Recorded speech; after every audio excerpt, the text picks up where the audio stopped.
먼저 이런 자리를 갖게 돼서 사실 제가 내심 너무나 기뻤고요. 제가 공대 컴퓨터공학부 교수기는 하지만 사실 서울대 부임하면서부터 저희가 인문대 인지과학 프로그램이 생겼습니다. 대학원 과정인데 그 계속 관여했고, 제가 그 인문 사회 전문가는 전혀 아니지만 사실은 인공지능이 결국은 사람을 흉내내는 기술입니다. 그래서 지금 발전 추세로 보면 어쩌면 나중에는 사실은 인문학을 연구하는 하나의 도구 내지는 툴 역할도 할 수도 있을 것 같은 생각이 듭니다. 그런 면에서 이런 논의가 좀 더 있어야 되고, 앞으로 진짜 교육 말씀하셨는데 아까 위원님께서 정말로 같이 생각해 봐야 되는 부분인 것 같습니다. 그래서 제가 제목을 Humanistic AI 이렇게 잡았는데요. 사실은 이 제목으로 예전에 강의를 한번 저희가 또 벤지오가 왔을 때 한 번은 토론했던 적이 꽤 있습니다. 한 7, 8년 전인 것 같은데, 그래서 AI가 인문사회과학하고 어떤 관계가 돼야 되는지 한번 보겠습니다. 먼저 사실은 조금 기반을 그래도 제공해 드리자면, 인공지능이 뭘 하려고 했냐면 1950년대에 출발했습니다. 컴퓨터가 처음 등장했는데 그때 사람처럼 생각하는 기계를, 컴퓨터는 계산하는 기계입니다 원래. 근데 계산하는데 논리 연산을 통해서 계산을 하니까 어떻게 보면 논리적인 사고하는 거하고 관계가 없다고 볼 수도 없고요. 그래서 생각하는 기계를 하고 출발했는데 사실은 그 문제가 이제서야 풀렸습니다. 챗GPT를 보시면 사람처럼 생각하는 것처럼 보입니다.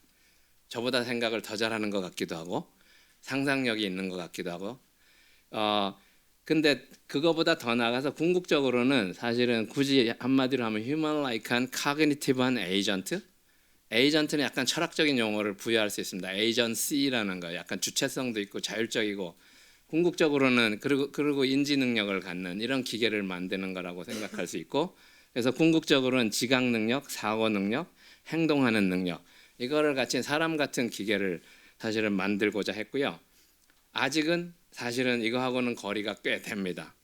근데 그동안 AI가 해온 거는 요 조각조각의 기술들이 이제 발전해가지고 실제로 이제 사회나 산업에 적용이 되는데, 지각 능력을 생각해 보면 이게 시각 능력이 특히 뛰어난데 판단형 AI라고 볼 수 있습니다. 한 가지 굳이 구별해 보면 이거는 상당히 산업화됐습니다.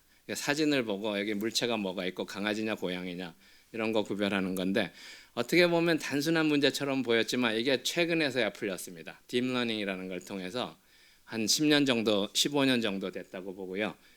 그 다음에 지금 많이 아시는 게 이제 생성형 AI인데 사고 능력이고, 원래 결국은 언어 능력입니다. 그러니까 텍스트 위주로 된 언어 능력. 그래서 인문학이 기본적으로 텍스트를 많이 다루니까 아시다시피 글을 씁니다. 그래서 아까 판단형은 사실 객관식 문제를 잘 푸는 AI고요. 생성형은 주관식 문제를 푸는 AI입니다. 지금 놀랍죠, 사실. 그림도 그리고 글을 쓰고. 그 다음에 이제 지금 시작된 게 최근에 에이전트 AI를 얘기 많이 하는데 행동입니다. 사실은 에이전트는 약간 전략 같은 거를 하고 한 번에 문제 푸는 게 아니고 여러 스텝을 거쳐야 문제를 푸는, 바둑 같은 게 전형적인 겁니다. 사실은 바둑 푸는 거는 에이전트라고 볼 수 있는데, 그런 것들이 지금 시작됐고, 단 이 세 가지 모두는 여전히 닫힌 세계에서 일어납니다. 보시면 입력하고 좀 이따 출력이, 우리 뇌가 그걸 하는데 텍스트나 이미지가 들어가고 텍스트나 이미지가 출력되거나 어쨌든 컴퓨터 안에서 일어납니다. 다 심볼로 일어나는. 그 다음 지금 시작됐다고 보는 게 이제 피지컬 AI는 그 닫힌 세계에서 나와가지고 세상 밖으로 나와서 이제 실세계에서 현재, now, here and now. 사실은 약간 철학으로 굳이 제가 한번 얘기를 해보면, 사실은 인공지능이 오랫동안 합리론적인 어프로치를 취했습니다. 똑똑한 기계를 만들기 위해서 지식을 갖춰야 되고, 인간의 지식을 넣어주려고 애를 오랫동안 썼는데 한 50년 썼는데 잘 안 됐습니다.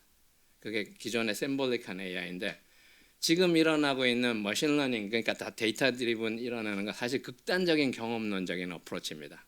굳이 약간 인문학적으로 얘기하면 극단적인 경험론이, 그러니까 데이터로부터 지각하고 행동이 다 데이터 가지고 그 다음에 학습을 합니다. 그래서 상호작용도 학습에 의해서 일어나서, 그러니까 인간이 학습해온 과정을 AI가 약간 흉내내는 겁니다. 옛날에는 그 결과를 집어넣어 주려고 했는데 그게 아니고 지금은 과정을 흉내냅니다. 그래서 학습이라는 걸 통해서 가장 큰 변화였고, 단 지금까지의 한계는 피지컬 AI가 아직 아니고 닫힌 세계에서, 그래서 어떻게 보면 실존주의 철학으로 가는 것 비슷합니다. 그러니까 다자인, 세상 속에서 존재하면서 AI가 경험하고 체험하고 체득을 하는, 그러면서 지식을 쌓아가는, 그래서 궁극적으로 지혜를 쌓아가야 되는데 그거는 이제서야 시작됐고요. 지금까지는 명확한 한계라면 한계입니다. 텍스트나 이미지 가지고만 입출력을 생각했고, 아까 인문학적으로 보면 사실은 가치 기준 이런 게 아직은 전혀 없습니다. 그래서 그게 가장 큰 벽이고요. 그런 면에서 지금 일어나고 있는 걸 한번 보시면, 판단형은 아까 말씀드린 것처럼 바둑이 이게 가장 절정이라고 볼 수 있는데, 입력 바둑판에서 결국은 바둑이 복잡하지만 19바에 19에 좌표해서 한 약 400개 중에 하나 고르는 문제입니다. 객관식 문제인데 사실은 무지 어려운 문제고, 저는 지금도 알파고가 놀랍습니다. 그게 됐다는 거는. 그 정도로 복잡한 문제인데 된 거는 너무나 놀라운 일인데, 어쨌든 결과로 보면은 400개 중에 하나 고르는 문제예요. 객관식 문제예요. 지금 AI는 이게 뭐 4,000개, 4만 개가 돼도 고르는 거는 귀신같이 풀 수 있습니다. 데이터가 많아가지고 학습을 할 수 있다면. 중간에 이게 신경망이 이제 사람의 뇌를 그래서 흉내낸, 이게 일종의 프로그램 구조긴 한데 이제 사람이 코딩하는 프로그램의 개념이 아니고 지금은 학습을 잘하는 프로그램 구조, 결국은 뇌를 흉내낸 겁니다. 그래서 그걸 지금 이제 발달한 거는 보시면, 입력이 예를 들면 자율주행 자동차를 만들기 위해서 카메라를 달아서 입력 장면을 보고, 출력으로는 저거는 이제 약간 감독학습으로 사람이 표시를 해줍니다. 이게 도로고 이게 보행자고 나무고 표시를 해준 이런 데이터가 모아진다면, 이거를 계속 많이 모아서 학습을 시키면 중간에 층이 많은, 그리고 GPU 뭐 반도체 이런 거를 어마어마하게 써서 기억 용량하고 처리 속도 이런 거를 정말 뇌처럼 높이면은 이런 문제들이 이제 풀리는 겁니다. 사실 입력 출력에, 단지 입출력에 이런 데이터를 아직은 제공을 하면은 해야 되고, 그러니까 데이터가 사실 중요한 이유고요. 그렇지만 저 복잡한 문제가 옛날에 사람이 머리로 짜가지고 알고리즘이라는 걸 디자인해가지고 코딩을 하려고 사실 오랜 애를 썼는데 그거는 통하지 않았고, 지금은 입력 출력 주고 데이터 많이 주고 학습을 시키면 스스로 나중에 판단을 해내는데 마치 인간이 하는 거하고 비슷합니다. 그 다음에 이제 생성형 AI, 너무나 오히려 챗GPT를 써보셨으니까 잘 아실 NVIDIA 거고, has 보시면은 developed a new machine learning 사람 methodology 얼굴을 for 학습해서 generating unique and realistic looking faces 사람 얼굴을 using 그대로 GAN, that is Generative 만들어내는데, Adversarial 사실은 Network. The GAN is not a new technology, but where NVIDIA 사람 얼굴에 differentiates 문법이 is 있죠. through 문법이 the 예를 progressive 들면 training method 눈썹은 it 눈 위에 developed. 있고 코는 The 입보다 key 위에 idea 있고, is to grow 거꾸로는 both the 아닙니다. generator and 귀는 the 양쪽에 있고 discriminator 눈은 두 개가 progressively. 있고, Starting from a 이런 거를 low 근데 resolution, 기계한테 전혀 they 가르쳐 주지 add 않았어요. new 그냥 layers that 사진만 model 보여줬는데, increasingly fine details 그런 as training 사진을 제대로, progresses. 지금 이게 다 가짜 This 이미지인데 both 기계가 speeds the 만들어내는 거고, training 그러니까 up and greatly stabilizes it, 얼굴이라는 allowing 영상에 them to 대한 produce 문법을 images of 기계가 학습한 unprecedented 거죠. quality. 알아낸 것 같습니다. NVIDIA took a 이게 database of 어마어마한 photographs of 발전입니다. famous people and used that 그래서 to train its 예를 들면 system. 입 밑에 By working 눈이 together, 오는 the 게 neural 사진이 networks 지금은 were 안 able to 나오죠. produce fake 사실은 images 이걸 that are 학습하는 nearly 과정에서는 그런 indistinguishable 사진이 막 from real 나옵니다. human 근데 다 photographs. 제거되고 결과적으로는 제대로 된 사람 얼굴이 만들어지더라. 중간 과정엔 사실은 괴물 같은 사진들이 막 생성됩니다. 근데 나중에 많은 데이터를 통해서 그게 다 제거된 거고, 그래서 중요한 거는 인간이 가르쳐 주지 않은데 얼굴이라는 거야 문법이나 패턴이나 규칙이나 이런 거를 기계가 찾아낸 거죠. 그래서 가장 큰 지금 AI가 하는 거는 귀납적인 추론만 했는데 그 연역적인 추론만 했었는데 귀납적인 추론을 하는 겁니다. 이게 가장 큰 변화입니다. 인간이 많이 할 수 있다고 생각. 과학자들이 사실은 귀납적인 추론을 하죠. 데이터를 보고 내가 규칙을 찾고 이론을 만들고 그런데 여기 그 다음에 이제 이게 발전해 가지고 텍스트 주고 텍스트만 생성하는 게 원래 챗GPT LLM인데, 이미지 텍스트를 같이 주고 같이 생성할 수도 있고, 오디오 비디오를 다 주고 다 생성할 수도 있고, 이거는 그냥 자연스러운 확장입니다. 지금 피지컬 AI는 여기다가 운동 신호까지 들어가는 거고 출력은 그 근육을 움직이는 모터 구동하는 것까지 들어간 거고 그러니까 바디 신체가 입력 출력에 확장된 거라고 보시면 되고요. 그래서 결국은 그런 데이터 모아가지고 학습시켜서 휴머노이드 로봇을 만드는데 그대로 인간 같은 역할을 할 수도 있습니다. 그게 이제 제가 조금 길어졌는데 행동형 AI는 여기다가 사실 게임 같은 게 그런 거고요. 전략이 들어가는 거고 아까 결과적으로는 사실 신경망 형태로 된 거고 피지컬 AI는 마찬가지로 바디를 가집니다. 예. 요거 그래서 이제 챗GPT가 말만 했는데 이제 현장 퍼셉션을 가지고 카메라로 너 눈앞에 figure one, 보이는 걸 what do you see 설명해봐. right now? 그러면 챗GPT는 못합니다. 근데 지금 피지컬 AI는 그걸 할 수 있는 I 거죠. see a red apple on a plate in the center of the table, a drying rack with cups and 그 a 다음에 plate, 챗GPT한테 and you 물 좀 standing 갖다 줘 그러면 nearby 어쩔 줄을 with your hand 모르는데 on the 피지컬 table. AI는 물 심부름을 Great. Can I 할 have 수 something 있는 to eat? 이게 제가 시간을 Sure thing. 많이 써서 이걸 넘어가기로 해서 그래서 실제로 그래서 지금 일어나는 일은 아예 로봇을 만듭니다. 그래서 보시면 이런 로봇이 만들어지는데 아까 계속 연장이죠. 물리적인 세계에서 퍼셉션을 하고 다양한 센서 정보까지 감지해서 상황을 파악한 다음에 생각을 해서 내가 예를 들면 여기서 물건을 잡아서 저쪽에다가 렉에다 넣겠다 판단을 한 다음에 그걸 행동으로 옮기고 실행을 하면서 그래서 실제 실세계 안에서 이제 스스로 학습을 하는 이런 것들이 일어나기 시작한 겁니다. 어마어마한 변화긴 합니다. 근데 이제 지금까지는 텍스트나 이미지에 닫힌 세계에서만 이걸 했는데 그러니까 전자오락 같은 거여서 근데 이제 그게 물리 세계로 나오는 게 한 가지 큰 차이고요. 그래서 어쩌면은 지금 AI에 약간 가고 있는 방향의 꿈은 이런 거라고 보시면 가정 생활에 들어와서 일상 생활 안에서 같이 살아가는 So and what can it do? It'll basically do anything you want. So it can be a teacher, babysit your kids. 아직은 좀 더 연구를 해야 됩니다만 이런 것들이 이미 지금 회사들이 생기고 있고요. 산업화되고 있습니다. Whatever you can think of. 근데 이 비디오를 지금 목소리를 혹시 And yeah, it's going to be awesome. 인지하셨는지 모르겠는데 I think 이거 this will 얘기하는 be 사람이 the biggest product ever of any kind. Yeah. 그 테슬라의 일론 머스크가 약간 해온 비전이고요. 그래서 저희가 지금 사실 AI가 발전하는 단계로 보면 피지컬 AI, 이제 물리적인 세계에서도 하고 이걸 기반으로 AGI, 인간 수준의 AI로 가려고 하고 그다음에 사실 그거에 도달하면 슈퍼지능으로 인간을 능가하는 거는 사실 금방입니다. 사실 챗GPT만 봐도 텍스트 능력에 있어서 이미 인간을 능가했죠. 그래서 어휘력이나 그 사실은 언어의 장벽도 거의 없어졌고 그 어휘력 같은 거는 그다음에 기억 용량이나 처리 속도나 정확도나 제가 보기엔 가장 훌륭한 능력은 그대로 정확하게 복제할 수 있는 기억 능력입니다. 인간은 그걸 할 수 없어요. 제가 평생 고민한 걸 제자들한테 그대로 물려줄 수가 없습니다.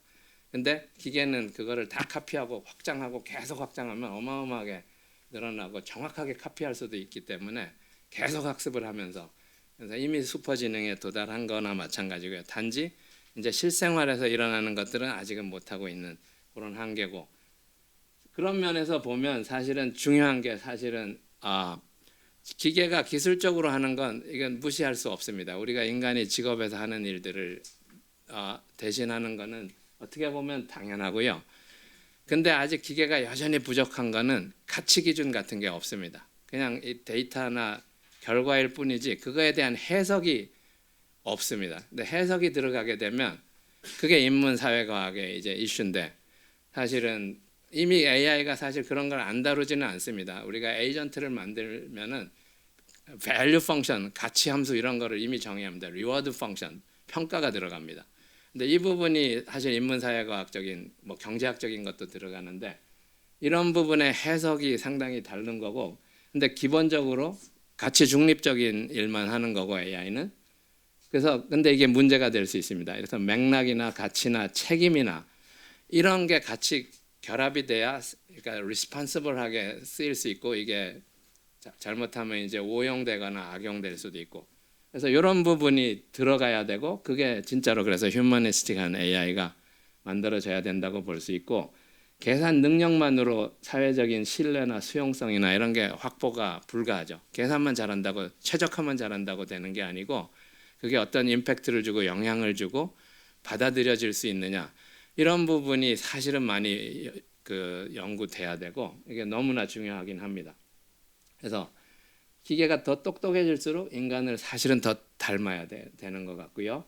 인간성이 결여돼 있다면 사실 사회적으로 위험한 일이 발생할 수 있고, 그래서 기술 중심을 넘어서 인본주의적인 AI로 정말로 전환을 해야 되고, 그러려면은 결국은 인간의 존엄, 가치, 권리를 중심에 둔 인공지능, 그래서 인문사회과학의 역할이 정말로 중요합니다.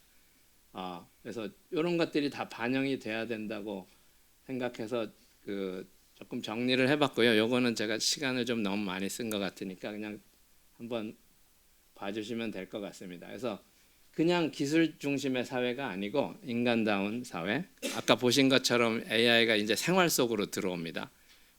점점 더 가까이에.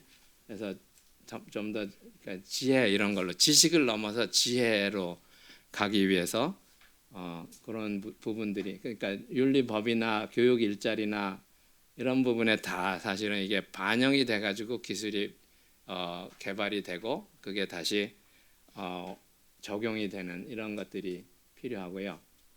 그래서 사실 평가 기준 같은 게 이제 달라져야 될 것 같습니다. 미래도 잠깐은 그래도 AI 연구자들이 사실은 꿈이 큽니다. 너무 커가지고 야단을 크게 2번 맞았죠. 이미 겨울을 2번 맞이했는데 사실은 어떻게 보면 지금은 15년이 지났는데 계속 진행 중입니다. 과거하고 많이 다릅니다. 제가 보면 명확히 지금은 테크놀로지예요. 옛날에는 룰 베이스는 머리로 뭘 하려고 했는데 되는 것처럼 보이지만 안 됐어요. 근데 지금은 데이터가 계속 축적되면 언젠간 됩니다. 그거를 아는 게 아까고 학습을 한다는 거. 그래서 심지어는 뭐 700조 얘기를 합니다. 그런 걸 투자해가지고 뭘 하려. 이게 이해가 안 가는 부분인데 700억도 아니고 700조 얘기를 하는데 어마어마한 데이터 센터 만들고 데이터 모으겠다. 이런 것들이 그 확신이 있는 겁니다. 사실 기술적인 확신이 있고요. 경제적으로 이해하기 쉽지 않은데 사실은 챗GPT가 어마어마한 일을 했습니다. 튜링 테스트라는 걸 통과했어요. AI가 시작할 때 튜링 테스트라는 걸 만들고 그거를 통과하는 기계를 목표했는데 이미 통과했습니다. 챗GPT가.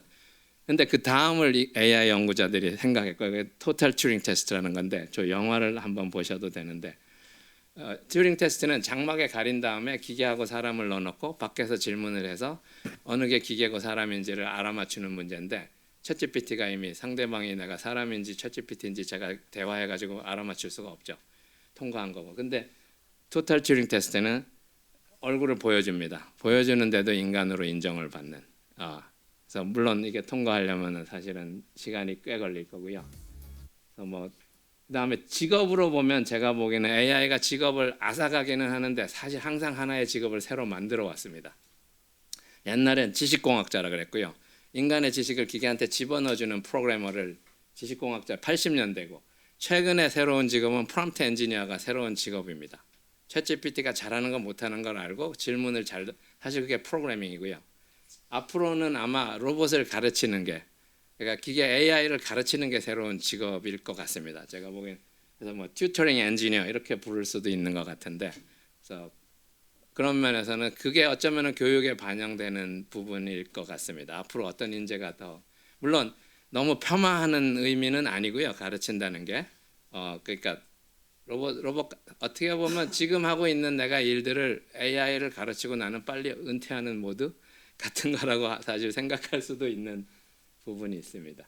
네, 여기서 발표는 마치겠습니다. 감사합니다. 네.